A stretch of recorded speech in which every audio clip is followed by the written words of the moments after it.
I woke up this morning, and one of the first things I thought of before I was getting in the shower was the song from Doom 3. That opening music from Doom 3. Oh, god damn it. I love that song. There you go. I remember when I saw the first trailer for Doom 3. Right. And, it's fucking, the dusty Mars fucking landscape, and you start hearing that boom doo doo burn on burn on burn on burn on.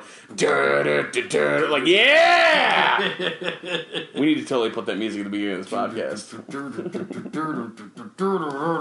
Yeah, I fucking I love it. What did you think of Doom 3? What did you know about Doom 3 going into this? Going into this, I kind of knew it was sort of a retread of Doom 1, but I knew more about Doom 1, the fact that like you're on Mars, they open up a portal to hell, you gotta fight cacodemons, etc., etc. So that's the basis of all Doom games. Am I correct when I say that? Imps and cacodemons and pinkies. And the devil. But Circle strafe his ass. I knew that this was a big game. I remember the announcement for this game for the Xbox because it was such a huge freaking deal that a new Doom game was coming out, obviously. And it was coming to a console. And coming to a console. It wasn't just PC, it was coming to a console. Xbox original game. Was it only on the Xbox? It only launched? Only on original Xbox. Only on original Xbox, yeah. Later on, the Doom BFG edition was launched on the 360, the PS3, and the PC. Sure. But that was many, many years later. Yes.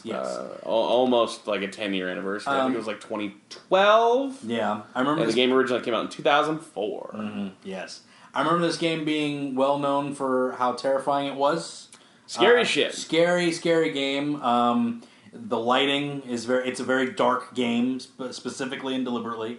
You don't see what's in front of you unless you have a flashlight out through a majority of it. You have to put your flashlight down in order to shoot. I did not know that prior to getting to playing this. That's kind of terrifying. Just the fact that you have to put it down, then you don't see what's in front of you, and then you have to fire your gun. And what's really awesome is the muzzle flare will show like what's happening. It's just kind of great. I remember this game looking beautiful back in the day. Still looks really good. Yeah, we weren't even playing like a high-powered PC version of it. I just happened to grab the Doom 3 for the original Xbox that I had sitting on the wall. Mm-hmm. PC version looks a lot better than that. But the original Xbox port of that was actually quite a valiant effort for the time. Yes. It's it has the 2-player co-op, which you cannot play anymore. Yeah. I guess unless you can still system link it. But yeah, like all the Xbox Live stuff for the original Xbox was taken offline 7 or 8 years ago now.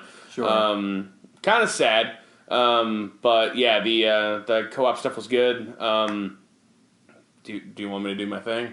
Do your thing, man. Let's... Doom 3 is one of my favorite games of all time. And here's why, motherfuckers! Alright, Doom 3 is one of the most divisive games. Listen up, chodes. It's time for Hoss's favorite games of all time. Listen up here, fucking butt boners. Yeah, like Doom 3 is one of the fucking best games of all time. It's a very divisive game. People love it or people hate it. That's it. That's all there is. Right. And one of the things about it that a lot of people don't like is that it's definitely a technology first, game second approach. Yeah. For the time, this came out in the summer of 2004, so it was a good 5 months or so before we saw a little game called Half-Life 2 that and it was building this huge like fucking bum fight between the barren PC landscape at that point, because that was during the height of piracy. Almost nobody was launching games on PC anymore. I mean, outside of Blizzard and id and Valve. Like, most people, and well, I guess Crytek to a certain degree, because, this is around the time of Far Cry, the original game. Okay. So this is around the time when, and I guess Call of Duty, the original stuff, but I mean, like, for the most part, like, it got like 4 or 5 games a year as opposed to everything! Right, yeah. Because nobody wanted to release shit into a piracy-laced landscape. Sure. So there was just this huge uprising of controversy of, like, what's going to be better? Is it going to be, it's kind of like when Half-Life 1 launched. It was like, are you going to get Sin or are you going to get Half-Life? Most people don't talk about Sin anymore. Nobody talks about Sin anymore. Demo level is really good, though. Do you remember that demo? No, I don't. The demo for Sin Let's find the demo for Sin and play that one day. That was a fucking good-ass demo. Right. Sort of like that first level in Duke Nukem 3D. Okay. And then the rest of the game kind of sucks shit. Oh, yeah. The rest of that game's terrible. Yeah, it's that awful. first level with all that interactive shit, awesome. Like, there's almost none of that later on in that game. Yeah. Suck it down. Suck it down. But, yeah, so Doom 3 came out. The first game to use what they referred to as id Tech 4 at that time. This is arguably the turning point that led to Bethesda eventually buying id. Oh, wow. Okay. Because of this. Up until this point, the Quake 3 engine, the Quake engine, the Doom engine, like all of these engine technologies that they had built, they had licensed them out and they sold like wildfire. Right. All these other companies were using their technology to make their games. Wow. Well, when they built the technology for Doom 3, it was all about lighting, it was all about shaders, it was all about... and it wasn't necessarily about physics or, about high poly models. It was more about texture quality and fucking lighting and shaders. Right. And that game, even today... Yeah. Lighting and shaders look great. Yeah. The models look primitive. Yeah, the models look primitive. But everything about the lighting in that game, the environments look great. It's appropriately terrifying. It's gritty. It's dark. And the light feels natural wherever it is. Very interesting. Yeah. So they built a very specific piece of technology for that fourth iteration of id Tech. Yes. And what they built was something that was kind of in the same way that Gears of War 3's Unreal Engine was an engine built to make that game. And then they just gave you tools to make whatever kind of game you wanted to make. Right. That's why at the beginning of the 360 generation, almost everything was a behind-the-back cover-based something. Yeah. Because all those tools came with the Unreal Engine. So when you bought it, it's like, why the fuck wouldn't you use them? Right. That's why like a lot of explosions looked the same in early 360 games. Sure. Because those are just what came in the box. Yeah. Okay. It's kind of like how every Nintendo first-party game in the Nintendo 64 generation had those same orange circular explosions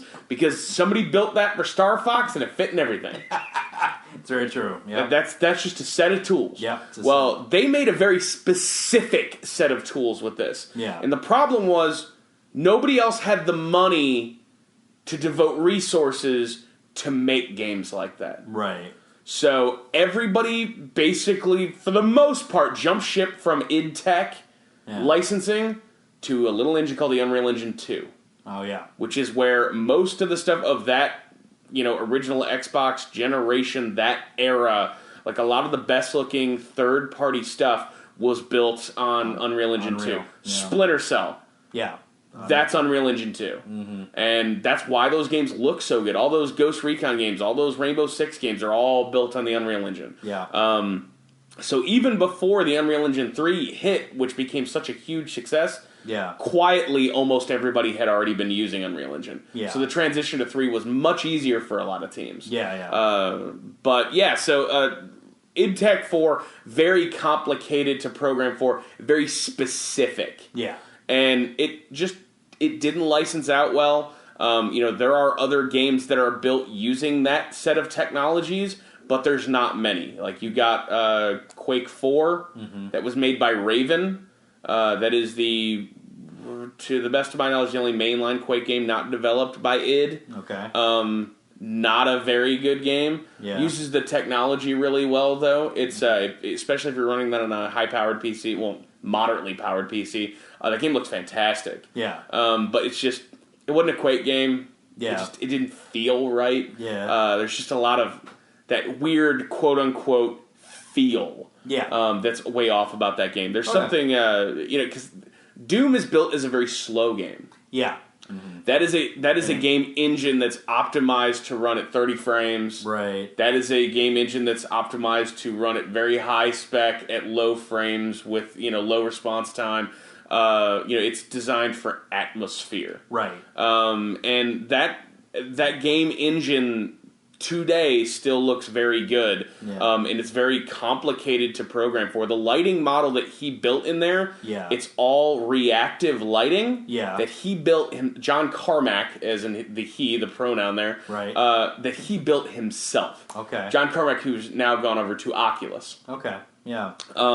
He built all of this engine itself, so the really impressive thing about this is that it's not a lighting engine in the term that we think of it today. It's like, well, here's your world lighting. He built that in a day when that didn't exist. Yeah. Right. So if you're walking up a railing and you look around and the light catches the railing and shoots a shadow at the wall, it moves in real time as it should. Yeah. So that it's shooting through that, and you can even have transparencies through there. So you'll see that, like, oh, you're shooting through like a red piece of glass that's translucent. So it's affecting the light flow. It drapes. You'll have penumbras of light going across each other. Yeah. You'll have things getting draped in light in specific ways, and that was all done by him in-house. Yeah. If there's one thing that John Carmack can fucking do, it's build technology. Right. Now, this is after the departure of John Romero. Now, would you say, real quick, would you say that the Quake one didn't work because the Quake engine is built for fast-paced action? Is that why? Yeah, it's just the feel was wrong. Like, Quake 3, if you go sit down with Quake 3 Arena right now, it's the fastest game in the world. Right.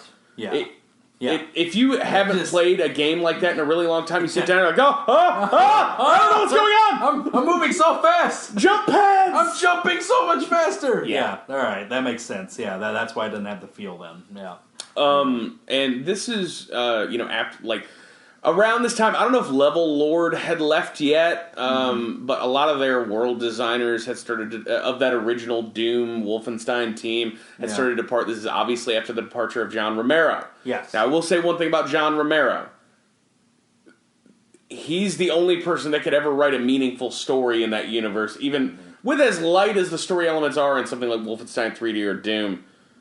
There was a direction. Right. This very much feels like a game that is tools for tools' sake. Right, yeah. This is an object, it's not a living thing. Yes. It's a more sterile game at the emotional level. Yeah. But yeah, so I'll kind of give you the lowdown of, here's the story. You're Doom guy. Yeah. Space Marine number 1. Yeah. You arrive on Mars. You arrive with a scientist. You arrive with a man named Sarge. You guys are fucking Space Marines. Yep. Spoilers, Sarge is evil. Yeah. As soon as you get there... If you didn't see The Rock's movie... Yeah. The Rock was Sarge. Yeah. Carl Urban's the good guy, The Rock's the bad guy. That's how that works. Did The Rock turn into a tank monster? He turned into a big tank monster at the end. That's from this. Yeah. That movie, if you've seen the aesthetic of that movie, that's this game. Yeah. They directly looked at, obviously, production stills and pre-release gameplay and made that movie to look like this game. Yes, absolutely. These were contemporaries of one another. I, believe it or not, never seen the movie all the way through. Yeah. Have you not seen the scene where they go first person? I've seen that. Okay. That's kind of the... I've seen the first 20 minutes and that. Yeah. That's all you need to see to go, that's enough. But the first person scene wasn't bad, but it was definitely a trick. It was definitely a trick. You know what's interesting about that movie? The Rock is great in that movie, I will say. He's good in everything. He's good in everything he does, but he really was like, oh yeah, he can play a bad guy. I can, which obviously we knew that because we watch wrestling. But it's but it's just in a movie, he can be a non-charismatic dickhole that nobody likes. So I thought that was interesting. So you know what's a good Rock role? What's that? Fucking Walking Tall. Yes, Walking Tall. That movie's incredible. That movie is great. That's my favorite Rock movie. Period. Walking Tall. Fast Five's really good though. Fast Five. I've not seen Fast Five. Oh man, that's a good one. I need to watch the Fast movies. We need to sit down and have a viewing of the Fast movies and a discussion of each of the Fast movies afterwards. We can start doing that as a bi-weekly segment. As a bi-weekly segment, I'll be okay with that. And for the last 15 minutes of this podcast, what did you think of Too Fast, Too Furious? It's kind of a piece of shit. It's sort of the worst one. That's kind of all you really have to say about Too Fast, Too Furious. There you go. It's kind of the worst one. It's kind of the worst one. That's about it. Yeah. It's the bad sequel. The sequel they had to get out. The first one's so terrible in an awesome way. Yeah, that's the feeling I get from the first one. And then the second one is just like that. Well, that was successful. Let's crank out another one. Hey, bro, do you remember when we used to do it in the day, bro. Like we used to do it sometimes when we did it in the day, bro. Let's do it again, bro. Let's go back, bro. Fuck. Anyway. The most forced Paul Walker performance I've ever seen. Anyway, Doom 3. Sorry. Talk about Fast and Furious all day. Yeah, the aesthetic was pulled from the movie. Was pulled from that. Absolutely. Yeah. So the game is basically you getting dumped there. As soon as you get there, you have to pick up your armor, you have to pick up your gun. You walk through a lot of the facility before anything happens, and you have to go to the security room and go pick somebody up.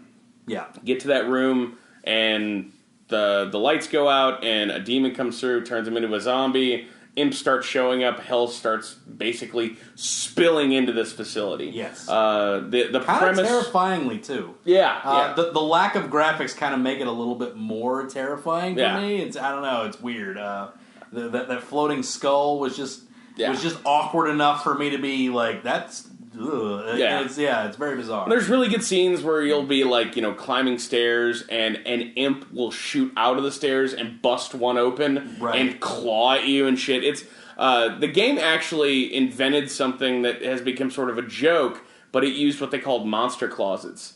It's a piece of the geometry that exists solely to hold a monster in it. Oh, okay, yeah. So it's like a closet built for a monster. Built for a monster to go inside of it. And there are all these like switchback little doorways and shit. Like, and if you've never played the game, maybe stop listening because I'm going to expose a lot of this game. Sure. But the structure is designed in a very specific way to make a very specific experience. Sure. But there are whenever in the game when you're playing it, you have to pull up your flashlight, which. If you're playing the 360 version, the Xbox original version on the 360, left bumper pulls up your flashlight and then tap it again to pull up your gun. There are long stretches of this game from time to time where you're in the darkness and all you see is the light of an imp that you know to shoot. And that's it. Wow. That's terrifying. Point at the glow.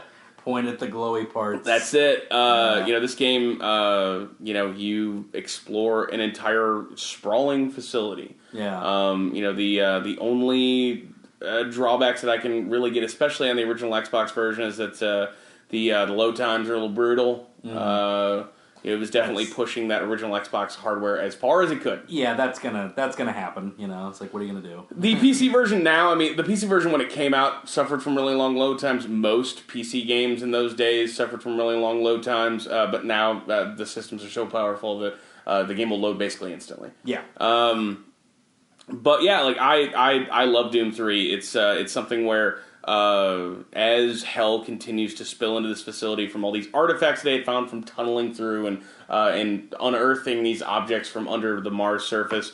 There are bits where like you'll come back to areas and it's way more destroyed than it was before. Words in blood written on the wall. This is a game that I've played through many, many, many times. Yeah. When it came out, I didn't have a lot to do. It was a summer, and I just played the living fuck out of this game over and over and over again. And I think no matter what platform you play it on, like you owe it to yourself to play Doom 3. Do not play Doom BFG for the consoles.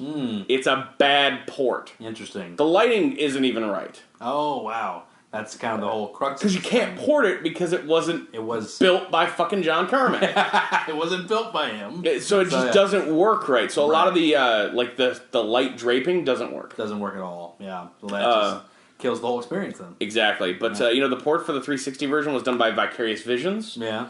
Which was an Activision studio that did a lot of port work for them. Right. They became very popular. Like they made those Tony Hawk 2 and Tony Hawk 3 Game Boy Advance games that were super lauded. They made those. They also ported and did a lot of work on Guitar Hero games. Yeah. They were a house that they always went to if they needed something ported or they needed something, like a version of something done for another age of hardware. They would go to Vicarious Visions. I don't believe that developer is still around. It's kind of like one of those developers like Beanox and Luxaflux that Activision had sitting around. That when the culling started, they started cutting through their studios and laying people off, like Raven and stuff like that. I think that's one of those studios that kind of went by the wayside, which would be a shame because I think they did a lot of great work, but Activision has decided to move away from making a ton of games and hoping that some hit to making 4 games and needing them to all hit. Right. I mean, if you remember, like back in the day, like and that Activision had an exclusive agreement with id to publish all their games and also make certain games. Like that's how Quake 4 get made. Return to Castle Wolfenstein. There are the Wolfenstein that was for the 360 and PS3 era. That was an Activision developed game that was made by Raven. There's a lot of work that ulterior franchise games that were of id franchises, but id's only made like 7 games ever. Oh wow! Yeah. I mean, unless you want to go back to like Commander Keen, but like let's start at Wolfenstein. It's Wolfenstein 3D. Right. They made Doom. They made Doom 2. They made Quake, Quake 2, Quake 3. Boom, boom, boom. I'm 99.9% sure that they didn't make Return to Castle Wolfenstein, but I could be wrong. Yeah. Yeah. 99% sure that they didn't make that one. Right. And then after that, you have Doom, and then Rage. Yeah. I mean, like, at a certain point, they just started making games like every 5 years or something. Yeah, yeah. And then, we got a new Doom game coming out here, hopefully within the next year. Yep. Yeah. I'm pretty fucking excited about it, man. I love Doom. I love Doom 3. I love Doom 1. You like id. You like id a lot. I fucking love... If you were a dude who had a PC in the 90s... Yeah, right? You fucking sucked their cock. They were the best. Id. They were the best. Like, man. all these fucking assholes were walking around going like, oh yeah, GoldenEye. Dude, I got fucking Quake Rocket Arena. We're playing this shit on the fucking internet. Oh, man. Yeah, fucking Quake. Yeah. That's a game. Quake 2, not quite as good a game. The online was better, but as a game, it's probably not. Good. 9 Inch Nails did the soundtrack for Quake. That's true. 9 Inch Nails. Bitching. That is pretty bitching. Trent Reznor did the did that sucker. So. Yeah, I love it. I even think Rage is a good game. I don't give a shit what anybody says. Fuck those people. Rage is pretty good. Not familiar with Rage. So. That was that open world game that they made a few years back. It's not ringing a bell. Right. Yeah. Trucks in the Wasteland kind of look like Mad Max. Oh, yes. Okay. I remember that now. Yes. Okay. Gotcha. Yeah, so it's like one part like weird Mad Max game, one part corridor shooter. Yeah. Yeah. There you go. Yeah. I remember that now. It's very interesting because, as you said, they've only made a handful of games as a company themselves, and they've been around for 25 years. 25 years, but they have made so many games subsequently with the technology that they've built themselves. And so many great games have been built with that tech. Yeah. Even stuff that they haven't made. I mean, I remember everybody talking about the Unreal Engine. Like, everybody's been talking about that for years, decades. People have been talking about the Unreal Engine. Just like for Unreal 2, then the 3 hit that. 4 is out now. 4 is out now. Yeah, 4 is the one that's out now, and it's just like everybody builds off those games and off of those engines, and it's pretty much always like, oh, cool, they're using Unreal. Whenever someone says, yeah, it's being built on Unreal. Oh, cool, it's being built on Unreal. Awesome, and they'll, it's always a positive thing whenever someone says it. It's the effect of Doom 3, the popularity of the Unreal Engine 2. The lack of popularity of that, it definitely was kind of one of those things that because id had always been an independent entity. Mm-hmm. They had a publishing agreement with Activision, but they were not owned in any way, shape, or form by Activision. Right. They were privately held. Right. And the situation that they were put in with Doom 4 and Doom 3 and no licensing being had for that because nobody wanted it, and some of the lackluster performance of their games, they were in a rough spot. Yeah. And other than Prey, I can't think of another fucking Doom 3 engine licensed game. Right. And Prey didn't really burn up the fucking charts. No. But it's definitely something where they because of that, they didn't have that extra income coming in. Mm-hmm. They were notoriously very difficult to work with. If you wanted John Carmack to come out for a day, they were charging like $1 million. Wow. Jeez. You had already paid to license this engine, and now you want Carmack to show up for a day. Yeah. It's like $1 million. Because, and it wasn't because they were trying to gouge people. It was John Carmack doesn't fucking have time for this. But if you absolutely need him, he'll come out. Yeah. And The man's a fucking genius. Yeah. I mean, Just look up anything that he. period. Yeah, it's like, he's one of the most visionary technology designers I've ever seen. But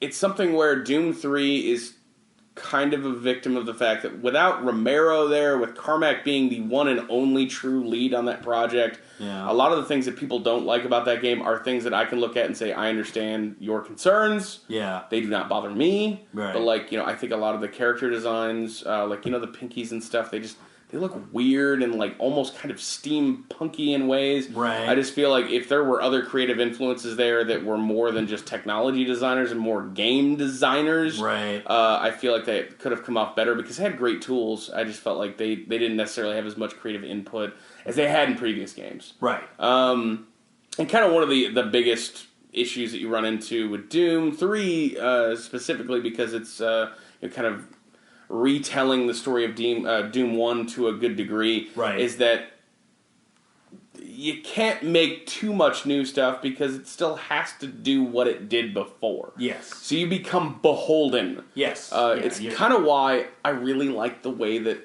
Mortal Kombat rebooted itself. Yes. Because they did it in a time fashion so that if anything was different, it doesn't matter. It doesn't matter. This is a different continuum. Yeah, a completely different continuum. They pulled the Star Trek did this. They pulled the Star Trek J.J. Abrams reboot, Yeah. which was interesting. And it worked. It worked absolutely. When NetherRealm decided, hey, we're just going to make our own deal with it and, retell this in a way that makes sense for everybody to understand why it's retold this way. And it worked. So, now they can kill off whoever they want and bring them back or whatever. They don't care. So, how many people have been killed off so far? They killed off Stryker, Liu Kang, everybody's dead in that series. Yeah. So, yeah. Quan Chi is still alive for some reason. Fuck him. Yeah, Quan Chi sucks. Have they killed Baraicho yet? Who's that? Baraka? Baraicho. He's from Bo Raicho, yes. Bo Raicho. He's probably dead. He drank himself to death, I'm pretty sure. Gotta be. Yeah. But yeah, their design aesthetic and their the nature of this game, it just kind of felt like it was chained to a legacy of the past. Sure. Which is good because you occasionally like a warm hug from an old friend. Yeah. It sucks if you're just kind of you're beholden to the meta and you can't get out of it. But if it's taken in a place of this is nostalgic, not retreading boredom, so it's fine. So. I feel like it hit that right spot because it introduced a lot of new things, obviously. When it came out, even if that was only for about 5 or 6 months or whatever, it was the best looking game in the world. Yeah. Say what you want, what was the next best game? Half-Life. Half-Life, duh. I didn't think about that. Yeah, Half-Life game. And I'll argue that when Half-Life 2 shipped, I feel like it had better character models. It obviously had the physics stuff that was really cool. But from a raw technology perspective, I just think tool for tool, I thought Doom looked cooler. Yeah. Whether it was better or whatever. Yeah. I just thought that lighting was. It looked. I'd never seen anything like that. Right. Yeah. And I mean, there are certain aspects of when a game takes its art design or takes its technology and focuses it on an art design itself, it holds up better. Ocarina of Time, for its time, was beautiful looking. It doesn't look beautiful anymore. You know what still does? Wind Waker. Wind Waker to this day still looks beautiful if you go back and play that original one. Yeah. Because it had an aesthetic about it that kind of transcended the time in which it was being used. So, yeah, I agree. I agree completely. That's kind of all I have to say about Doom 3. I said at the outset of this that I was going to tell you why that was one of the greatest games of all time, and here's why. Yeah. That's why. That's why. All that. Just go back and listen if you didn't hear it. Just do it again. Just go back. Go back and don't listen to this podcast twice. Do it. I don't think we should do ever it. do that. Fuck it. Yeah, fuck it. Do it again. Listen to this 3 times. Download it 3 times. Go back and listen to that Red Faction episode. You know that Red Faction episode is probably my favorite episode? That was a good episode. I like the Red Faction one. I want to take a portion of that, put it up on YouTube or something. And I want to take clips of this, put them up on YouTube, make little stories out of them, and then say, go listen to the whole little animatics. Little animatics with it. Yeah. I'll do that. That should be fun. Yeah. More stuff for the site. Yay. That's it for this episode, though. I think we covered this one pretty well. Let's go eat some chicken wings. Let's get some chicken wings.